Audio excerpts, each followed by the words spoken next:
এই বাইতুল্লাহ নির্মাণ করার পর ইব্রাহিম আলাইহিস সালাম আল্লাহর কাছে বলেছিলেন, কি বলেছেন? রব্বানা তাকাব্বাল মিন্না ইন্নাকা আনতাস সামিউল আলিম।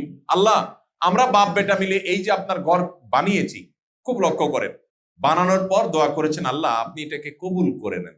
কবুল করা মানে কি? আপনি আমাকে একটা গিফট দিলেন, গিফটে আমি খুব খুশি মনে অ্যাকসেপ্ট করলাম, আমার কাজে লাগলো, আমি কবুল করলাম।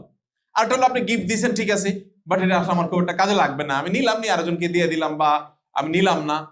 এই দুইটার ভিতরে আসমান জমিন পার্থক্য আছে না? দুইটাই তো দেওয়া হলো, কিন্তু দুই দেওয়া তো মিনিংফুল হলো না, তাই না? আল্লাহর কাছে কবুল হওয়ার মানে হলো আল্লাহ সেটা অ্যাকসেপ্ট করে নিয়েছেন, আল্লাহ অ্যাকসেপ্ট করে নেওয়ার মানে আছে।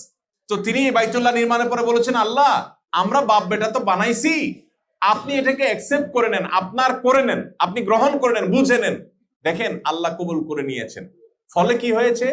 ৪,৫০০ বছর পর মানুষ আজ এখানে হজ করতে আসছে।